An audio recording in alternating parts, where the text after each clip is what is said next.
Bek timnas Indonesia, Kevin Dix, menjadi penentu kemenangan 2-1 Copenhagen atas Dinamo Minsk dalam laga matchday 4 fase grup UEFA Conference League. Di pertandingan ini, Copenhagen membuka keunggulan pada menit ke-6 melalui gol Mohamed Elyounoussi, tetapi tuan rumah berhasil menyamakan kedudukan 7 menit kemudian lewat aksi Raymond Adeola. Di babak kedua, Copenhagen memperoleh penalti pada menit ke-55 yang dieksekusi dengan sempurna oleh Kevin Dix. Tendangan penalti pemain berusia 28 tahun itu memastikan kemenangan timnya. Chelsea berhasil mengalahkan Heidenheim dengan skor 2-0 dalam pertandingan matchday 4 fase grup UEFA Conference League. Kedua gol kemenangan Chelsea dicetak pada babak kedua melalui aksi Christopher Nkunku dan Mikhailo Mudryk. Dengan hasil ini, Chelsea memimpin klasemen dengan raihan sempurna 12 poin dari 4 pertandingan. Sementara Heidenheim harus turun ke posisi 7 dengan koleksi 9 poin. Tottenham dan AS Roma bermain imbang dengan skor 2-1 dalam laga matchday 5 League Phase Liga Eropa. Dua gol Spurs masing-masing dicetak Son Heung-min dan Brennan Johnson. Roma menyamakan kedudukan berkat aksi Evan Endika dan Mats Hummels. Berkat hasil ini, Tottenham kini duduk di peringkat 9 klasemen dengan poin 10. Sementara itu, Roma menempati peringkat 21 dengan poin 6. Manchester United sukses mengalahkan Bodo Glimt dengan skor 3-2 dalam laga matchday 5 fase grup Liga Eropa. Rasmus Højlund menjadi bintang kemenangan MU dengan memborong 2 gol, sedangkan 1 gol lainnya dicetak Alejandro Garnacho. Bodo Glimt sempat unggul lewat aksi Hakon Evjen dan Philip Zinckernagel. Berkat hasil ini, MU berhak naik ke peringkat 12 klasemen dengan poin 9. Fenerbahce sukses mengalahkan Slavia Praha dengan skor 2-1 dalam laga matchday 5 fase grup Liga Eropa. Fenerbahce sejatinya sudah harus tertinggal ketika laga baru berjalan 7 menit. Thomas Cori sukses membobol gawang Dominik Livakovic. Fenerbahce baru bisa menyamakan kedudukan di menit ke-35 lewat tembakan keras Edin Dzeko dari tepi kotak penalti. Memasuki babak kedua, Mourinho memasukkan Youssef En-Nesyri untuk menggantikan Dzeko. En-Nesyri pun menjadi pahlawan kemenangan Fenerbahce berkat golnya di menit ke-85. Manchester United sedang menghadapi masalah serius di lini depan. Rasmus Højlund dan Joshua Zirkzee, yang direkrut dengan total biaya 108 juta pound sterling dalam 2 musim panas terakhir, hanya mampu mencetak 3 gol di semua kompetisi musim ini. Meski demikian, Amorim optimistis bahwa situasi ini dapat diatasi tanpa perlu mendatangkan pemain baru. Anda bertanya apakah saya memerlukan striker baru untuk mencetak gol? Yang kami butuhkan adalah berkembang sebagai tim, dan para pemain ini punya potensi mencetak banyak gol, tegasnya. Tantangan utama saat ini adalah bagaimana Amorim dapat membangun kembali kepercayaan diri dan kemampuan para pemainnya untuk mengembalikan United ke jalur kemenangan.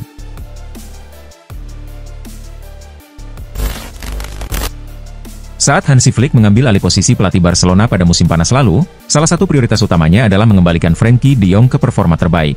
Namun, setelah lebih dari 150 hari absen akibat cedera, kembalinya de Jong ke lapangan belum cukup untuk membuat Flick memberinya waktu bermain yang konsisten. Penampilan gemilang Marcasado di bawah arahan Flick menjadi salah satu alasan utama de Jong semakin sulit mendapatkan tempat.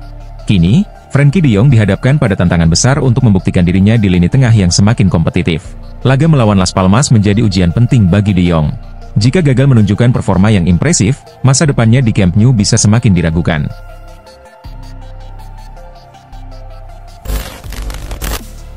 Bayern Munich menjadi satu-satunya tim yang belum terkalahkan di Bundesliga musim ini. Dari 11 pertandingan yang telah dimainkan, Die Roten mencatatkan 9 kemenangan dan 2 hasil imbang. Selain itu, Bayern juga menunjukkan produktivitas gol yang luar biasa, dengan mencetak 36 gol, dan hanya kebobolan 7 kali. Statistik ini menjadikan mereka tim dengan jumlah gol terbanyak, dan kebobolan paling sedikit sejauh ini. Menurut bek Bayern, Dayot Upamecano, keberhasilan ini tidak terlepas dari pengaruh pelatih Vincent Kompany. Pengalaman Kompany sebagai bek dan kapten di Manchester City di masa lalu, diterapkannya kepada para pemain, termasuk Upamecano.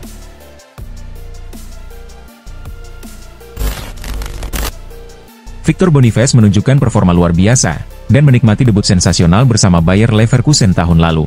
Ia berhasil mencetak 31 gol dalam 34 pertandingan lintas kompetisi, sekaligus membantu klub Jerman tersebut meraih gelar Bundesliga pertama mereka.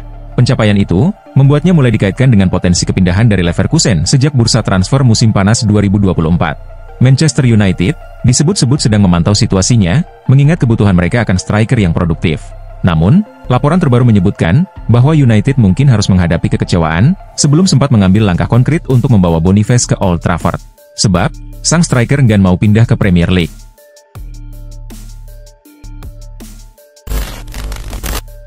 Kylian Mbappe gagal mengeksekusi penalti, dan kesulitan menghadapi pertahanan solid Liverpool saat Real Madrid kalah 2-0 di Liga Champions.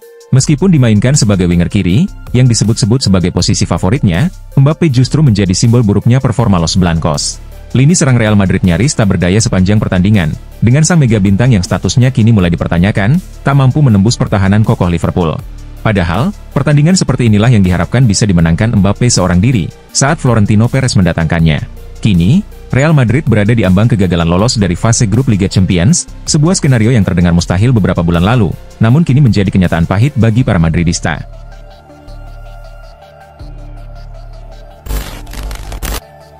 Florian Wirtz tampil gemilang di Liga Champions.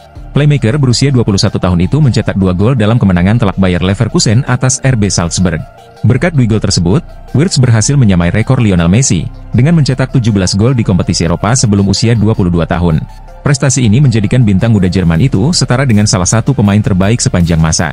Wirtz yang dikenal sebagai penggemar berat Messi, berbagi kisah inspirasinya kepada Sky Sports. Di dinding kamar saya, ada poster Messi, Ousmane Dembele, dan Aubameyang, ungkap Wirtz. Namun, jersey pertama saya adalah jersey Messi di timnas Argentina. Saat kecil, dia adalah pemain terbaik di dunia. Saya sering menonton videonya, mengidolakannya, dan ingin menjadi sehebat dirinya.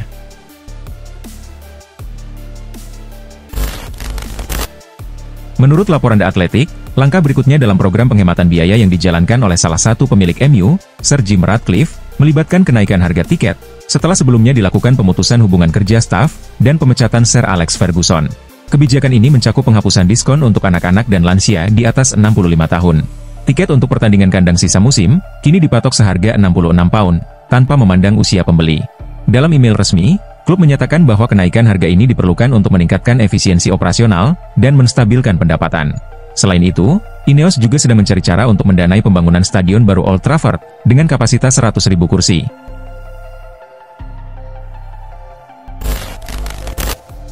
Inter Milan terus menunjukkan performa impresif di Liga Champions musim ini, dengan meraih kemenangan keempat berturut-turut, setelah mengalahkan RB Leipzig 1-0 di Giuseppe Meazza. Gol tunggal dalam laga tersebut, tercipta melalui gol bunuh diri Castello Luqueba, yang terjadi setelah bola mati hasil umpan Federico Di Marco. Kemenangan ini tidak hanya mengukuhkan posisi Inter di papan grup, tetapi juga mencatatkan rekor bersejarah. Untuk pertama kalinya sejak musim 2009-2010, saat mereka menjadi juara di bawah Jose Mourinho, Nerazzurri mencatatkan 4 kemenangan beruntun di Liga Champions. Selain itu, Inter juga menjadi satu-satunya tim yang belum kebobolan di kompetisi ini.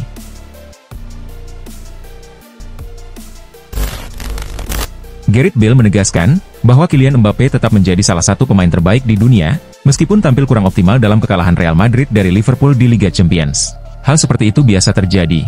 Saya sendiri pernah gagal mengeksekusi penalti, semua pemain pasti pernah mengalaminya, ujar Bale. Sayangnya, kali ini tidak berjalan sesuai harapan Mbappe. Namun saya yakin, dia adalah pemain terbaik pada masanya, dan itu hanya masalah waktu sebelum dia kembali ke performa terbaiknya.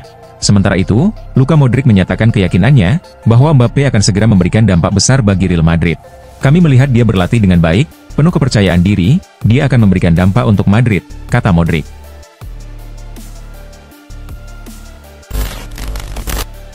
Arne Slot mengungkapkan bahwa ia sedikit memberi wejangan kepada para pemain Liverpool di jeda turun minum saat mengalahkan Real Madrid di Liga Champions. Saya merasa kami sedikit kurang sabar, ujar Slot, merujuk pada permainan timnya di babak pertama. Setiap kali mereka memberikan tekanan, itu terjadi karena kami ceroboh dalam mengumpan, atau terlalu memaksakan diri. Jadi saya katakan, saya yakin kalian memiliki potensi lebih besar dari apa yang kalian tunjukkan sejauh ini. Kalian bisa bermain dengan intensitas yang lebih tinggi, dan lebih baik saat menguasai bola. Jangan pikirkan jersey yang kalian kenakan, mainkan saja permainan seperti biasanya. Dan semoga kita bisa menciptakan lebih banyak peluang.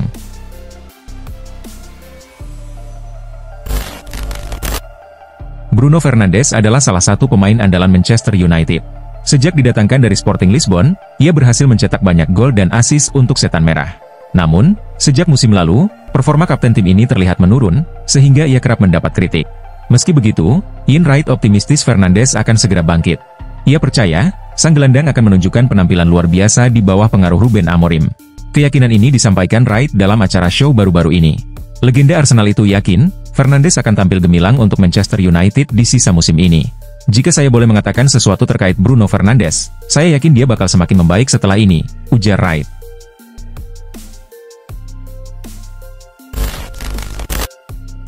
Menurut jurnalis Maurizio Russo, Arsenal mengirimkan pemandu bakat untuk menyaksikan pertandingan Atalanta melawan Young Boys di Liga Champions, dengan perhatian khusus pada Matteo Retegui. Penyerang berusia 25 tahun tersebut mencetak 2 gol dalam kemenangan 6-1, sebuah penampilan yang kemungkinan menarik perhatian Mikel Arteta.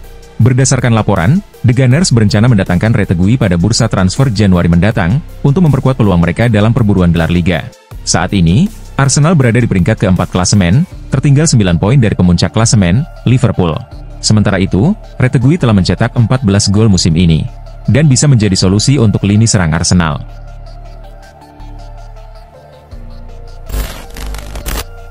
Barcelona mendapat kabar baik dengan kembalinya Lamine Yamal ke sesi latihan, menjelang pertandingan melawan Las Palmas. Menurut laporan Marca, pemain muda berusia 17 tahun itu, telah bergabung kembali dengan latihan tim saat Barcelona mempersiapkan laga La Liga berikutnya, melawan klub asal Kepulauan Kanari tersebut. Ini menjadi langkah penting dalam proses pemulihannya, dan klub optimistis Yamal bisa kembali memperkuat skuad Blaugrana akhir pekan ini. Sebelumnya, Yamal mengalami cedera sindesmosis tingkat 1 pada ligamen engkel kanannya, saat membela Barcelona melawan Red Star di Liga Champions.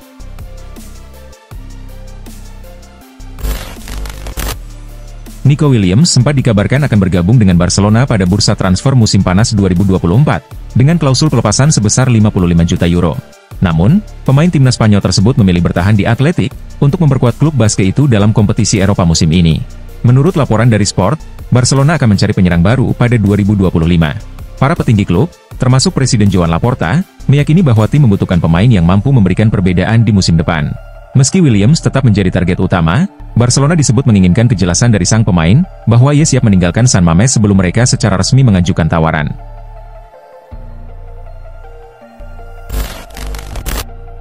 Legenda AC Milan, Zvonimir Boban, memberikan pandangannya tentang tantangan besar yang dihadapi Yusuf Fofana. Menggunakan formasi dengan 4 penyerang saat melawan Inter Milan, adalah keputusan yang brilian, ujar Boban. Namun, Anda tidak bisa bermain seperti itu sepanjang musim. Tidak ada tim dalam sejarah yang mampu melakukannya, tambah Boban. Ia menjelaskan bahwa gaya permainan seperti itu, hanya mungkin dilakukan jika ada duet pemain seperti Marcel Desailly dan Fofana di lini tengah. Namun, situasinya berbeda di AC Milan, karena Thierry Reijnders adalah pemain bertipe nomor 8. Hal ini, menurut Boban, membuat tugas Fofana menjadi sangat berat. Sebab, ia harus bekerja sendirian untuk menjalankan peran defensif di lini tengah.